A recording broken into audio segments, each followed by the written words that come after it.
Hello दोस्तों, आज की कहानी का नाम है उसने कहा था। चंद्रदत्त शर्मा गुलेरी जी के द्वारा लिखी हुई कहानी। आइए सुनते हैं। गाड़ी वालों की जवान के कौड़ों से जिनकी पीठ छिल गई है और कान पक गए हैं, उनसे हमारी प्रार्थना है कि अमृतसर के बम्बू काट वालों की बोली का मरहम लगावें।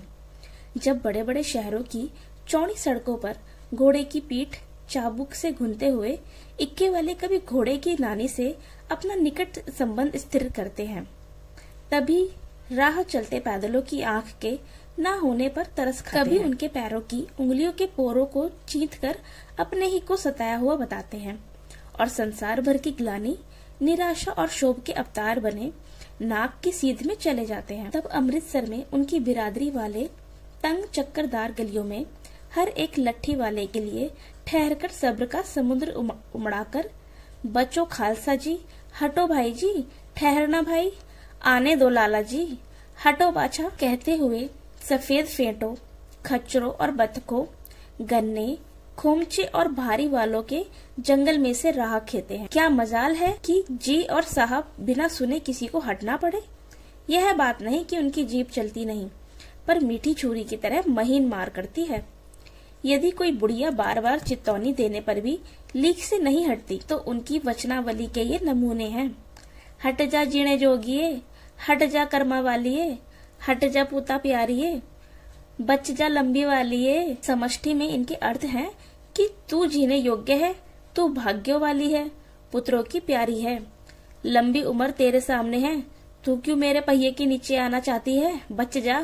ऐसे बम्बू काट वालों के लिए बीच होकर एक लड़का और एक लड़की चौक की एक दुकान पर आ मिले। उसके बालों और इसके ढीले सुथने से जान पड़ता है कि दोनों सिख हैं। वह अपने मामा के केश धोने के लिए दही लेने आया था और यह रसोई के लिए बढ़िया। दुकानदार एक परदेसी से गुंथ रहा था, जो शेर भर गीले पापड़ों की गड्डी को गिने बिना हटता न था। तेरे घर कहाँ है? मगरे में। और तेरे मांझे में यहाँ कहाँ रहती है? अतर सिंह की बैठक में वे मेरे मामा होते हैं। मैं भी मामा के यहाँ आया हूँ, उनका घर गुरु बाजार में है। इतने में दुकानदार निपटा और इनका सौदा देने लगा। सौदा लेकर दोनों साथ साथ चले। कुछ दूर जाकर लड़के ने मुस्कुराकर पूछा, तेरी कुड़माई हो गई? इस पर लड़की कुछ आंखें चढ़ाकर धत कहकर दौड़ गई और लड़का मुंह देखता रह गया। दूसरे तीसरे दिन सब्जी वाले के यहाँ, दूध वाले के यहाँ अकस्मात दोनों मिल जाते। महीना भर यही हाल रहा। 2-3 बार लड़के ने फिर पूछा, तेरी कुड़माई हो गई? और उत्तर में वही धत मिला। एक दिन जब फिर लड़के ने वैसे ही हंसी में चिढ़ाने के लिए पूछा, तो लड़की लड़के की संभावना के विरुद्ध बोली, हाँ हो गई, कल देखते नहीं यह रेशम से कड़ा हुआ सालू। लड़की भाग गई। लड़के ने घर की राह ली। रास्ते में एक लड़के को मोरी में ढकेल दिया। एक छावड़ी वाले की दिन भर की कमाई खोई। एक कुत्ते पर पत्थर मारा और एक गोभी वाले के ठेले में दूध उड़ेल दिया।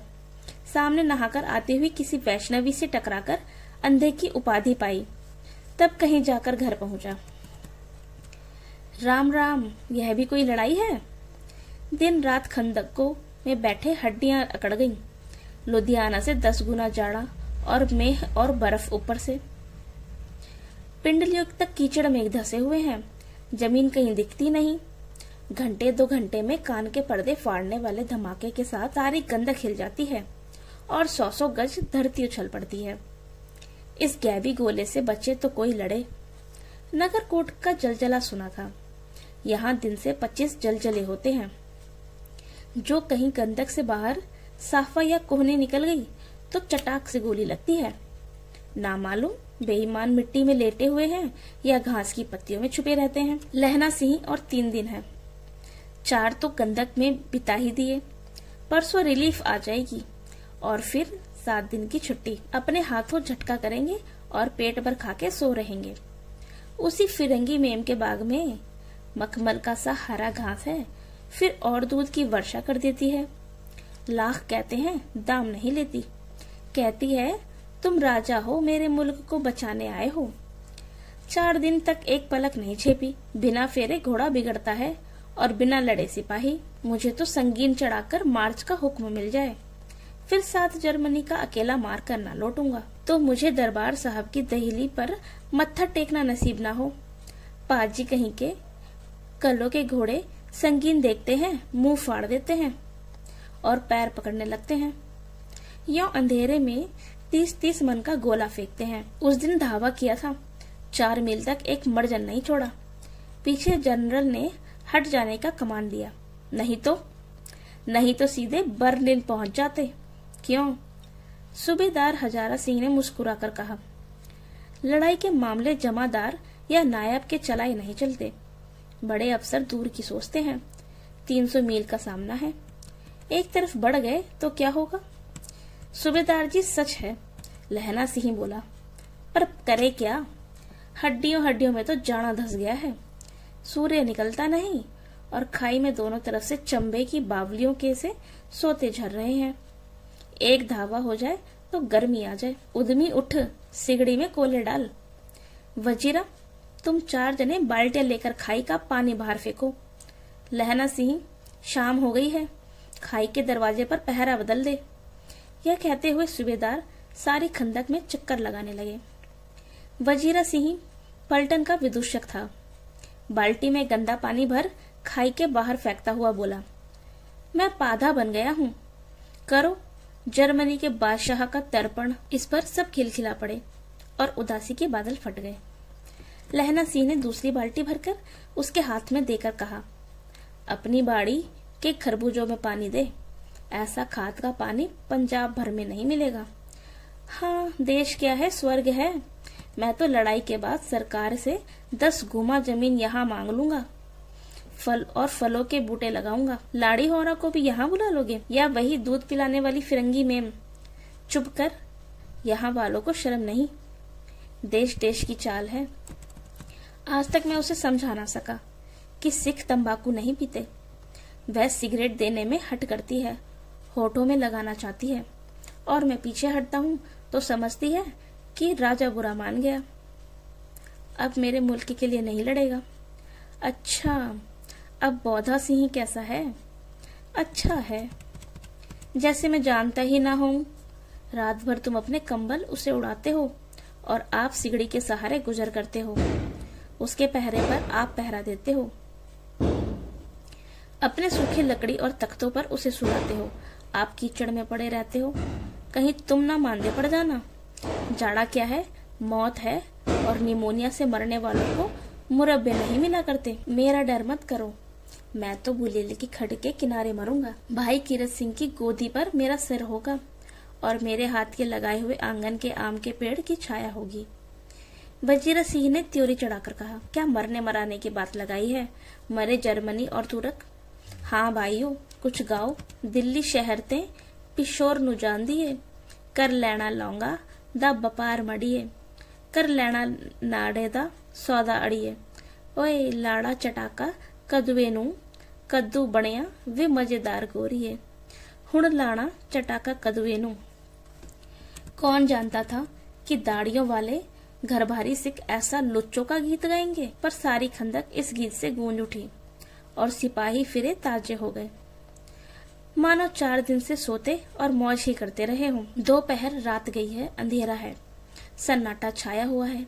बोधा सिंह खाली बिस्कुटों के 3 टीनों पर अपने दोनों कंबल बिछाकर और लहना सिंह के 2 कंबल और एक बरान कोट ओढ़कर सो रहा है। लहना सिंह पहरे पर खड़ा हुआ है, एक आंख खाई के मुंह पर है और एक बोधा सिंह के दुबले शरीर पर। बोधा सिंह कराहा, क्यों बोधा भाई, क्या है? पानी पिला दो। लहना सिंह ने कटोरा उसके मुंह से लगाकर पूछा, कहो कैसे हो? पानी पीकर बोधा बोला, कंपनी छूट रही है, रोम रोम में तार दौड़ रहा है, दांत बज रहे हैं। अच्छा, मेरी जर्सी पहन लो। और तुम? मेरे पास सिगड़ी है और मुझे गर्मी लगती है, पसीना आ रहा है। ना, मैं नहीं पहनता, 4 दिन से तुम मेरे लिए। हाँ, याद आई, मेरे पास दूसरी गरम जर्सी है, आज सवेरे ही आई है, विलायत से मैम बुन बुन कर भेज रही है। गुरु उनका भला करे। यह कहकर लहना अपना कोट उतारकर जर्सी उतारने लगा। सच कहते हो? और नहीं झूठ, यूं कहकर नहीं करते। बोधक को उसने जबरदस्ती जर्सी पहना दी और आप खाकी कोट और जीन का कुर्ता पहनकर पहरे पर आ खड़ा हुआ। मेम की जर्सी की कथा केवल कथा थी। आधा घंटा बीता। इतने में खाई के मुंह से आवाज आई, सूबेदार हजारा सिंह। कौन लपटन साहब? हुक्म हुजूर, कहकर सूबेदार तनकर फौजी सलाम करके सामने हुआ। देखो, इसी दम धावा करना होगा। मील भर की दूरी पर पूरब के कोने में एक जर्मन खाई है। उसमें 50 से ज्यादा जर्मन नहीं है। इन पेड़ों के नीचे नीचे 2 खेत काट कर रास्ता है। 3-4 घुमाव हैं। जहाँ मोड़ है वहाँ 15 जवान खड़े करके आया हूँ। तुम यहाँ एक आदमी छोड़कर सबको साथ ले उनसे जा मिलो। खंदक छीनकर वहीं। जब तक दूसरा हुक्म ना मिले डटे रहो। हम यहाँ रहेंगे। जो हुक्म। चुपचाप सब तैयार हो गए। बोधा भी कंबल उतारकर चलने लगा। तब लहना सिंह ने उसे रोका। लहना सिंह आगे हुआ तो बोधा के बाप सूबेदार ने उंगली से बोधा की ओर इशारा किया।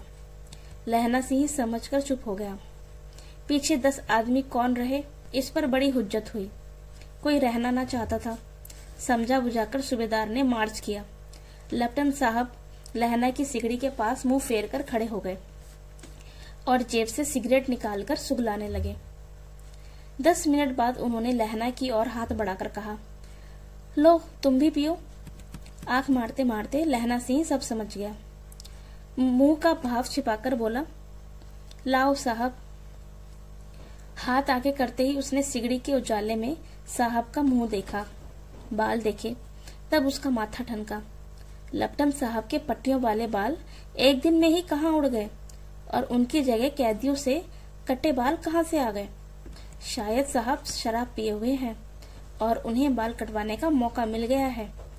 लहना सिंह ने जांचना चाहा। लेफ्टिनेंट साहब 5 वर्ष से उसकी रेजिमेंट में थे। क्यों साहब, हम लोग हिंदुस्तान कब जाएंगे? लड़ाई खत्म होने पर। क्यों, क्या यह देश पसंद नहीं? नहीं साहब, शिकार के वे मजे यहाँ कहाँ। याद है, 5 साल नकली लड़ाई के पीछे हम आप जगाधरी जिले में शिकार करने गए थे। हाँ हाँ, वहीं जब आप खोते पर सवार थे और आपका खानसामा अब्दुल्ला रास्ते के एक मंदिर में जल चढ़ाने को रह गया था। बेशक पाजी कहीं का, सामने से वह नील गाय निकली कि ऐसी बड़ी मैंने कभी न देखी थी और आपकी एक गोली कंधे में लगी और पुट्ठे में निकली। ऐसे अफसर के साथ शिकार खेलने में मजा है। क्यों साहब? शिमला से तैयार होकर उस नील गाय का सिर आ गया था ना? आपने कहा था कि रेजिमेंट के मैस में लगाएंगे। हाँ, पर मैंने वह विलायत भेज दिया। ऐसे बड़े बड़े सींग 2-2 फुट के तो होंगे। हाँ लहना सिंह 2 फुट 4 इंच के थे। तुमने सिगरेट नहीं पिया? पीता हूँ साहब, दिया सलाई ले आता हूँ, कहकर लहना सिंह खंदक में घुसा। अब उसे संदेह नहीं रहा था। उसने झटपट निश्चय कर लिया कि क्या करना चाहिए। अंधेरे में किसी सोने वाले से वह टकराया। कौन? वजीरा सिंह। क्या कयामत आ गई? जरा तो आंख लगने दी होती। होश में आओ, कयामत आई है और लेफ्टिनेंट साहब की वर्दी पहन कर आई है। क्या? लेफ्टिनेंट साहब या तो मारे गए हैं या कैद हो गए हैं। उनकी वर्दी पहनकर कोई जर्मन आया है। सूबेदार ने इसका मुंह नहीं देखा, मैंने देखा और बातें की हैं। सोहरा साफ उर्दू बोलता है, पर किताबी उर्दू, और मुझे पीने को सिगरेट दिया है। तो अब मारे गए, धोखा है। सूबेदार कीचड़ में चक्कर काटते फिरेंगे और यहाँ खाई पर धावा होगा। उठो, एक काम करो, पलटन के पैरों के निशान देखते देखते दौड़ जाओ। अभी बहुत दूर न गए होंगे। सूबेदार से कहो एकदम लौट कर आए। खंदक की बात झूठ है। चले जाओ, खंदक के पीछे से निकल जाओ। पत्ता तक न खड़के, देर मत करो। हुक्म तो यह है कि यहीं। ऐसी तैसी हुक्म की? मेरा हुक्म जमादार लहना सिंह, जो इस वक्त यहाँ सबसे बड़ा अफसर है, उसका हुक्म है। मैं लेफ्टिनेंट साहब की खबर लेता हूँ। पर यहाँ तो तुम 8 ही हो। 8 नहीं, 10 लाख। एक अकाली सिख 1.25 लाख के बराबर होता है। चले जाओ। लौटकर खाई के मुहाने पर लहना सिंह दीवार से चिपक गया। उसने देखा कि लेफ्टिनेंट साहब ने जेब से बेल के बराबर 3 गोले निकाले। तीनों को जगह जगह खंदक की दीवारों में घुसेड़ दिया और तीनों में एक तार सा बांध दिया। तार के आगे सूत की एक गुत्थी थी जिसे सिगड़ी के पास रख बाहर की तरफ जाकर एक दिया सलाई जलाकर गुत्थी पर रखने बिजली की तरह दोनों हाथों से उल्टी बंदूक को उठाकर लहना सिंह ने साहब की कूहनी पर तान कर दे मारा। धमाके के साथ साहब के हाथ से दिया सलाई गिर पड़ी। लहना सिंह ने एक कुंदा साहब की गर्दन पर मारा और साहब आंख मीन मिगौट करते हुए चित हो गए। लहना सिंह ने तीनों गोले बिनकर गंदक के बाहर फेंके और साहब को घसीटकर सिगड़ी के पास लिटाया। जेबों की तलाशी ली। 3-4 लिफाफे और एक डायरी निकालकर उन्हें अपनी जेब के हवाले किया। साहब की मूर्छा हटी। लहना सिंह हंसकर बोला, क्यों लेफ्टिनेंट साहब, मिजाज कैसा है? आज मैंने बहुत बातें सीखी। यह सीखा कि सिख सिगरेट नहीं पीते हैं। यह सीखा कि जगाधरी के जिले में नील गायें होती हैं और उनके 2 फुट 4 इंच के सींग होते हैं। यह सीखा कि मुसलमान खानसामा मूर्तियों पर जल चढ़ाते हैं और लेफ्टिनेंट साहब खोते पर चढ़ते हैं। पर यह तो कहो, ऐसी साफ उर्दू कहाँ से सीख आए? हमारे लेफ्टिनेंट साहब तो बिन डैम के 5 लफ्ज भी नहीं बोला करते हैं। लहना ने पतलून की जेबों की तलाशी नहीं ली थी। साहब ने मानो जाड़े से बचने के लिए दोनों हाथ जेबों में डाले। लहना सिंह कहता गया, चालाक तो बड़े हो, पर माजे का लहना इतने बरस लेफ्टिनेंट साहब के साथ रहा है। उसे चकमा देने के लिए 4 आंखें चाहिए। 3 महीने हुए एक तुर्की मौलवी मेरे गांव आया था। औरतों को बच्चे होने के ताबीज बांटता था और बच्चों को दवाई देता था। चौधरी के बड़ के नीचे मंजा बिछाकर हुक्का पीता रहता था और कहता था कि जर्मनी वाले बड़े पंडित हैं। वेद पढ़ पढ़कर उसमें से विमान चलाने की विद्या जान गए हैं। गौ को नहीं मारते, हिंदुस्तान में आ जाएंगे तो गौ हत्या बंद कर देंगे। मंडी के बनियों को बहकाता कि डाक खाने से रुपया निकाल लो, सरकार का राज्य जाने वाला है। डाक बाबू पोहलू राम भी डर गया था। मैंने मुल्ला जी की दाढ़ी मुड़ ही दी थी और गांव से बाहर निकालकर कहा था कि जो मेरे गांव में अब पैर रखा तो। साहब की जेब में से पिस्तौल चली और लहना की जाग में गोली लगी। इधर लहना की हेयरनी मार्टिन के 2 फायरों ने साहब की कपाल क्रिया कर दी। धड़ाका सुनकर सब दौड़ाए।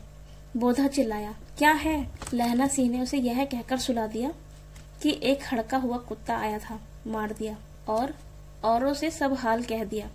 सब बंदूकें लेकर तैयार हो गए। लहना ने साफा फाड़कर घाव के दोनों तरफ पट्टियां कसकर बांधी। घाव मांस में ही था। पट्टियों के कसने से लहू निकलना बंद हो गया। इतने में 70 जर्मन चिल्लाकर खाई में घुसे। सिखों की बंदूकों की बाढ़ ने पहले धावे को रोका, दूसरे को रोका, पर यहाँ थे 8। लहना सिंह देख देख कर मार रहा था।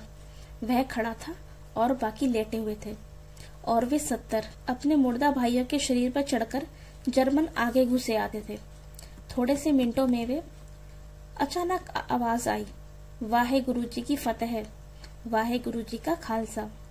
और धड़ाधड़ बंदूकों के फायर जर्मनों की पीठ पर पड़ने लगे। ऐन मौके पर जर्मन 2 चक्की के पाटों के बीच में आ गए। पीछे से सूबेदार हजारा सिंह के जवान आग बरसाते थे और सामने लहना सिंह के साथियों के संगीन चल रहे थे। पास आने पर पीछे वालों ने भी संगीन पिरोना शुरू कर दिया।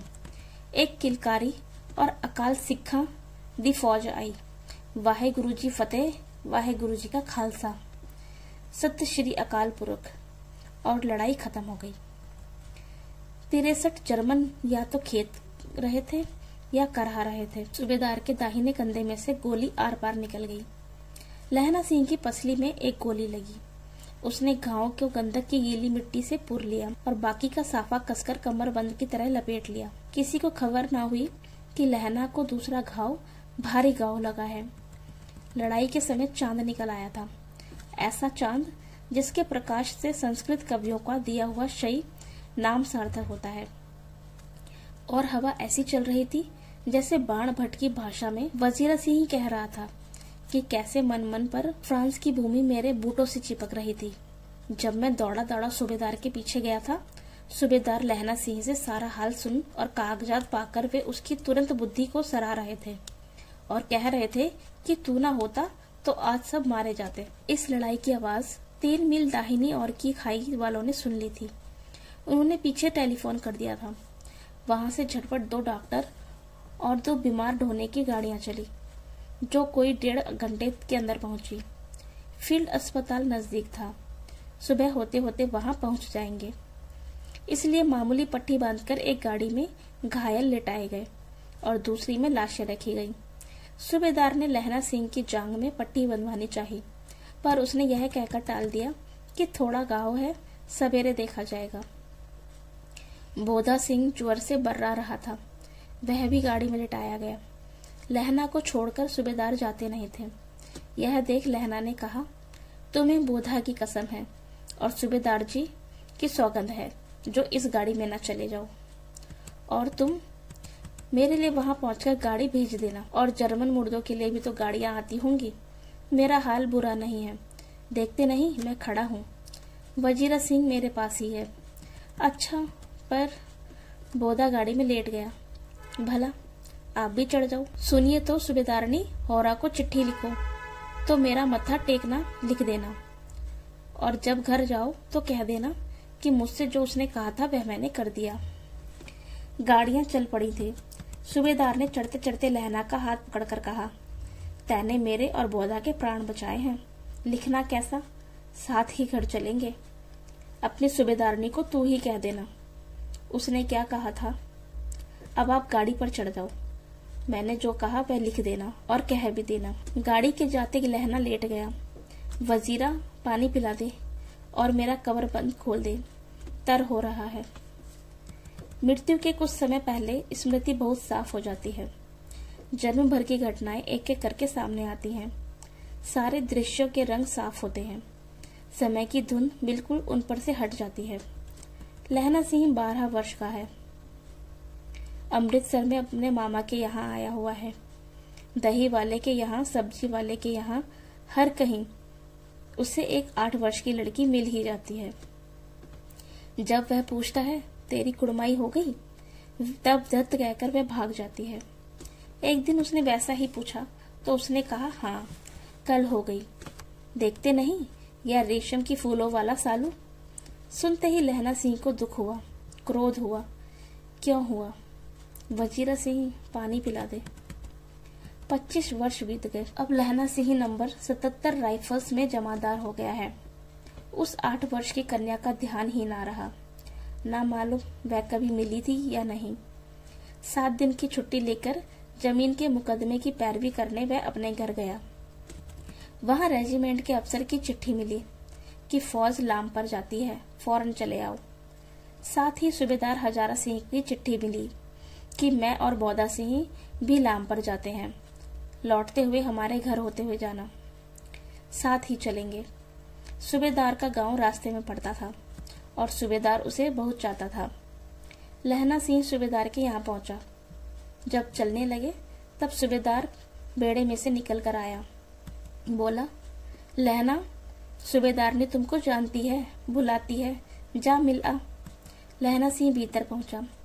सूबेदार ने मुझे जानती है? कब से? रेजिमेंट के क्वार्टरों में तो कभी सूबेदार के घर के लोग रहे नहीं। दरवाजे पर जाकर मत्था टेकना कहा। असीस सुनी? लहना सिंह चुप। मुझे पहचाना? नहीं। तेरी कुड़माई हो गई? धत, कल हो गई। देखते नहीं, रेशमी बूटों वाला सालू अमृतसर में।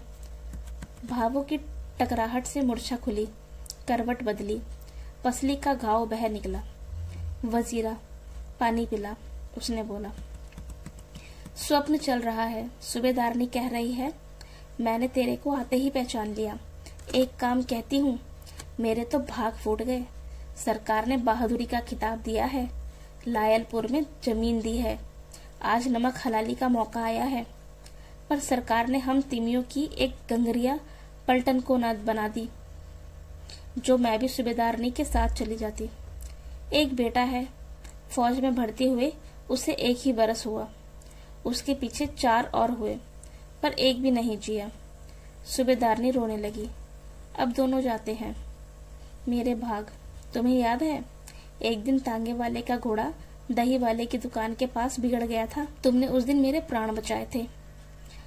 आप घोड़े की लातों में चले गए थे और मुझे उठाकर दुकान के तख्ते पर खड़ा कर दिया था। ऐसे ही इन दोनों को बचाना, यह मेरी भिक्षा है। तुम्हारे आगे आंचल पसारती हूँ। रोती रोती सूबेदारनी ओबरी में चली गई। लहना भी आंसू पोंछता हुआ बाहर आया। वजीरा सिंह, पानी पिला, उसने कहा। लहना का सिर अपनी गोद में लिटाए वजीरा सिंह बैठा था। जब मांगता है तब पानी पिला देता है। आधे घंटे तक लहना चुप रहा, फिर बोला, कौन कौन कीरत सिंह? वजीरा ने कुछ समझकर कहा, हाँ भैया, मुझे और ऊंचा कर ले, अपने पट्टे पर मेरा सिर रख ले। वजीरा ने वैसा ही किया। हाँ अब ठीक है, पानी पिला दे। बस अब के हाड़ में यह आम खूब फलेगा। चचा भतीजा दोनों ही बैठकर आम खाना। जितना बड़ा तेरा भतीजा है उतना ही ये आम है। जिस महीने उसका जन्म हुआ था उसी महीने में मैंने इसे लगाया था। वजीरा सिंह के आंसू टप टप टपक रहे थे। कुछ दिन पीछे लोगों ने अखबारों में पढ़ा, फ्रांस और बेल्जियम 66वीं सूची, मैदान में घावों से मरा नंबर 77 सिंह राइफल्स, जमादार लहना सिंह।